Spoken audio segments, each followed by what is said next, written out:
Olá, meus irmãos, a paz do Senhor Jesus esteja com vocês.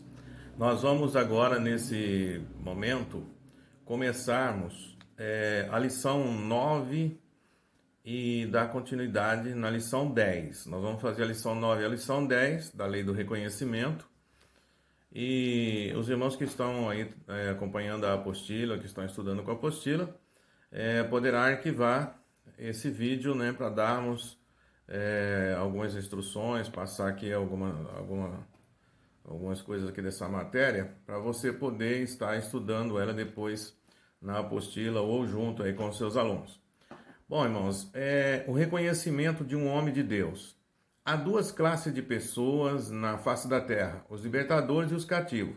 Os cativos são aqueles presos pelo pecado, pelo hábito, pelo erro, pela filosofia, ou por qualquer coisa que os impede de alcançar a excelência, a perfeição e a vida no espírito.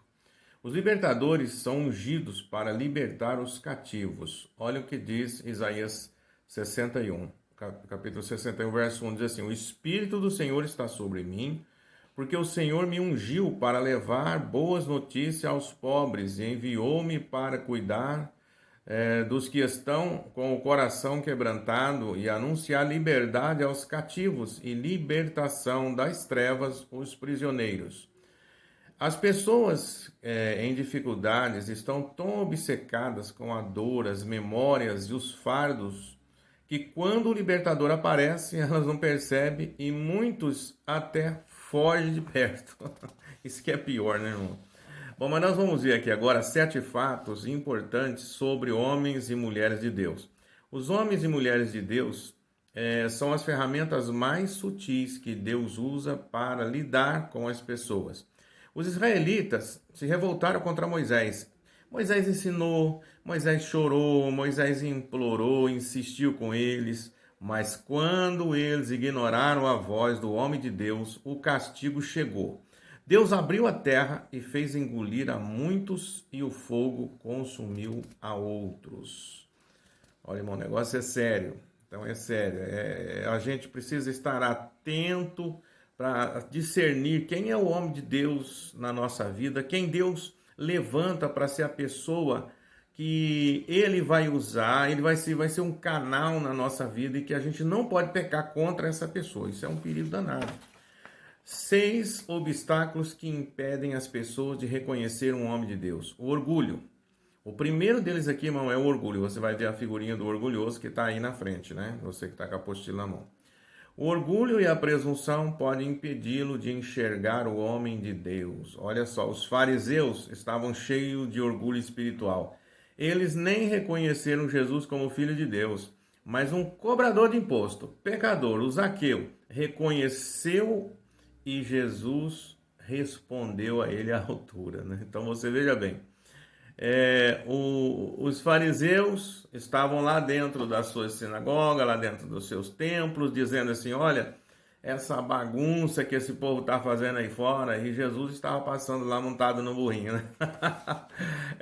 Meus irmãos, a lei do reconhecimento ensina a gente a enxergar as coisas com os olhos espirituais.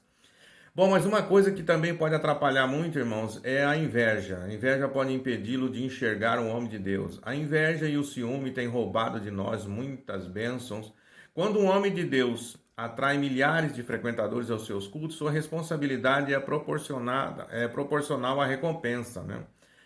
Invejamos a reação das multidões dos outros e raramente oramos para que esses homens de Deus sejam capazes de suportar o sofrimento que tal posição acarreta.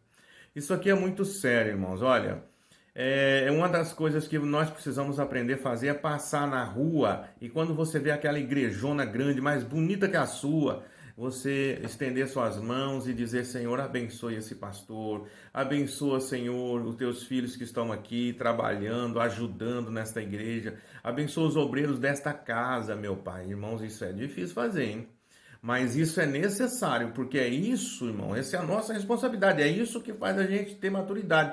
A nossa maturidade é vista por Deus em nós quando a gente demonstra uma atitude dessa em relação àqueles que estão acima de nós e que precisam da oração, da nossa ajuda em oração, da nossa intercessão por esses irmãos que Deus usa da maneira que Ele quer. Deus usa cada um da sua maneira, né? Bom, agora vamos ao número 3, que diz assim: influências erradas podem impedi-lo de enxergar o homem de Deus. Pais que rotulam os pregadores da televisão chamando de ladrão. Aí mais um ladrão. Aí agora esse ladrão vai falar. É complicado isso aí, né? Esse charlatão mentiroso. Mais tarde, seus filhos continuarão esse ponto de vista distorcido em rebeldia. Perigoso isso aí. Vamos lá. A arrogância pode impedi-lo de enxergar um homem de Deus. A número 4. A número 5. Sua agenda pode impedir de enxergar um homem de Deus. Sua agenda muitas vezes desvia o foco da dependência de Deus para as atividades, o ativismo. Enxergamos o remo que está dentro do barco, mas não enxergamos o Cristo que também está no barco. Olha que coisa complicada, irmão. Muitas vezes as pessoas ficam com aquela agenda lotada e corre atrás e vai para cá e vai para lá e o Espírito Santo acaba ficando de lado. Nós precisamos deixar o Espírito Santo conduzir a nossa vida, meus amados.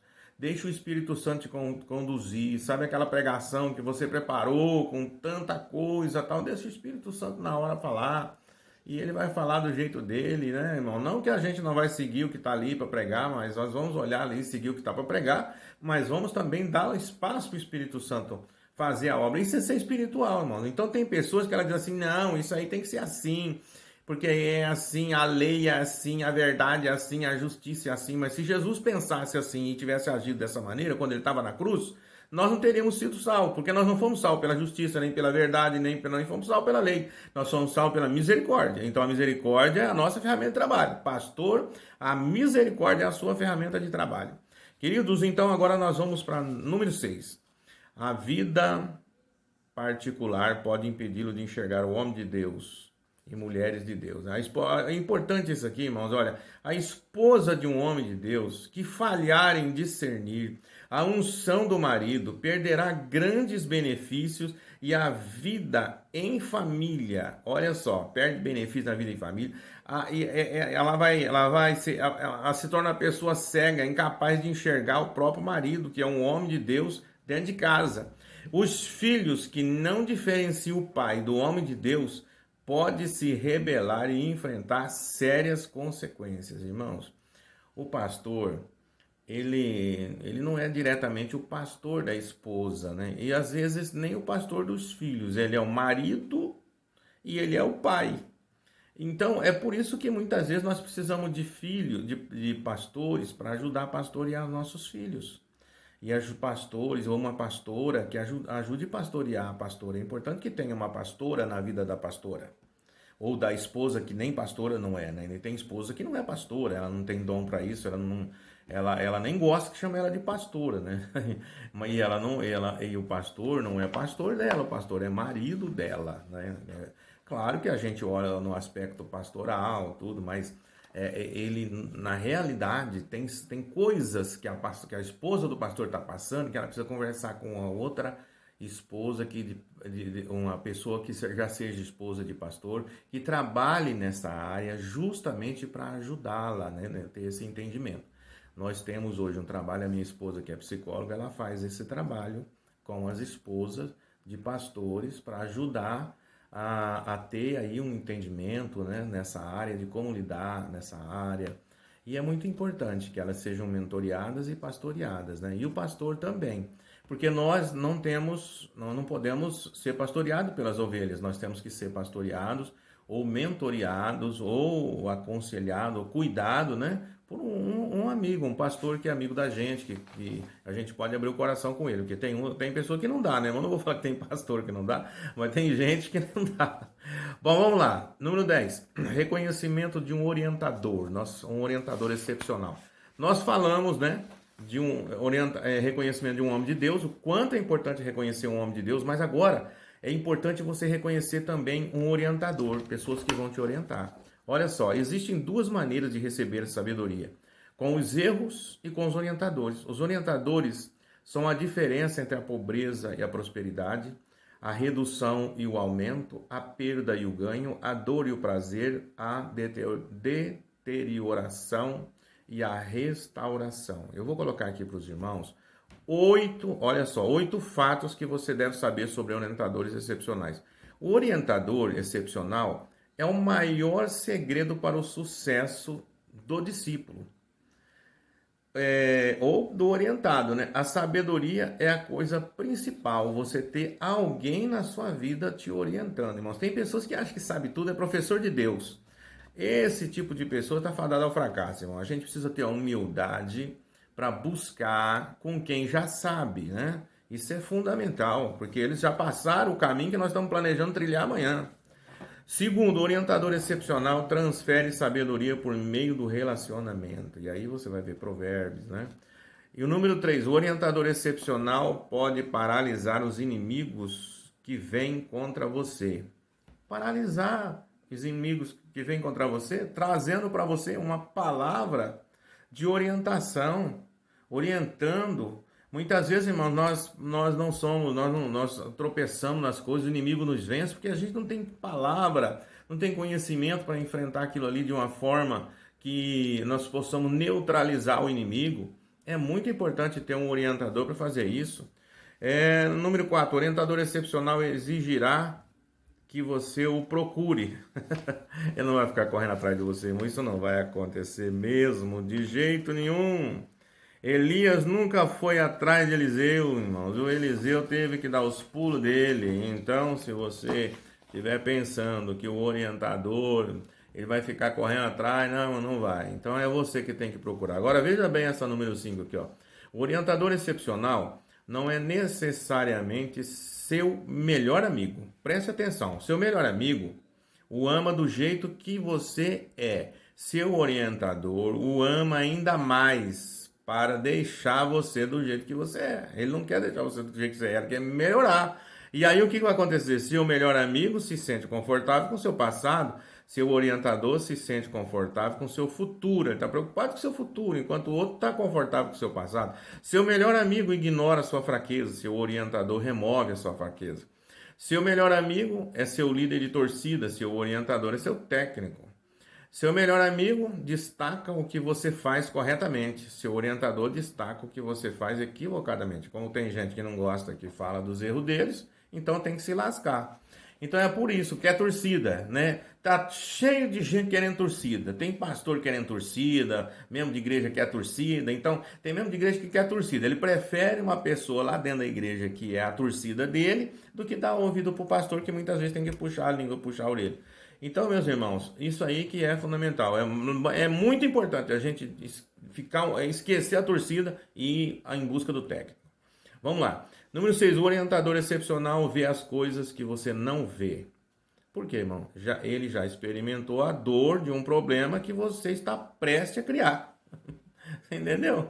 O que acontece na nossa vida, muitas vezes nós estamos prestes para criar um problema que ele já passou por ela e já vai te orientar e vai dizer, por aí não, meu amigo, aí vai dar problema. Isso aí, essa é a função do orientador. Número 7. O orientador excepcional se tornará um inimigo para os inimigos do seu protegido. Jesus fez isso com Pedro, né? Jesus, ele falou para Pedro assim, olha, Pedro, Simão, Satanás pediu vocês para peneirá-lo, né? Mas o Senhor Jesus, o que ele fez? Ele não deixou. Então é o protetor. O orientador excepcional pode criar um discípulo excepcional. Jesus tomou um pescador Pedro e transformou em um pregador magistral. Invista tudo para passar mais tempo com um orientador excepcional que Deus escolheu para semear em sua vida. O reconhecimento de um orientador excepcional evitará muito sofrimento. Meus irmãos, você está recebendo a lição 9 a 10, é essa que eu te passei. Que Deus possa te abençoar e abrir a sua mente, né, dando graça para você poder dar continuidade no seu ministério, fazer o seu ministério florescer, não ficar sozinho, não fique sozinho, tenha humildade, seja humilde para aprender, seja humilde para buscar orientação, né, irmãos? Eu tenho feito isso na minha caminhada, buscado pessoas para me orientar, pedido opinião, conselho das pessoas que estão acima da gente, que já passou pelo caminho, né, que nós estamos passando. Então nós temos que ser inteligente nessa área, né? Buscar orientação, porque foi para isso que o Senhor te colocou aí. Amém, querido? E eu vou fazer aqui essa oração, pedindo ao Senhor para que Ele te dê sabedoria, para que você leia essa apostila com muita atenção e ministre esse material na vida dos seus discípulos. Pai querido, muito obrigado por esse momento, Senhor, muito obrigado por o Senhor ter trazido até nós essa revelação tão fundamental na nossa vida, na nossa caminhada. E eu peço agora pelos teus filhos que estão diante dessa matéria, que estão estudando essa matéria, para que o Senhor abra a mente de cada um, Senhor, para que eles possam entender o que o Senhor quer passar para cada um. Deus querido, fortaleça a vida e o ministério e a família dos teus filhos, para que eles continuem sendo bênção na vida daqueles que eles estão pastoreando, daqueles que eles estão ensinando, ministrando na vida deles. Que o teu Espírito Santo o torne cada vez mais espirituais, para que os teus filhos possam estar experimentando essa maravilha que é o teu Espírito Santo na nossa vida nos direcionando. Pai, assim eu agradeço por este momento estar com eles e de estar passando o que o Senhor colocou no meu coração. Que Deus, o Senhor Todo-Poderoso, abençoe a vida dos seus filhos. Assim é a minha oração e eu os abençoo em nome de Jesus. Amém. Fique com Deus, querido. Que Deus te guarde, que Deus te abençoe e até a próxima.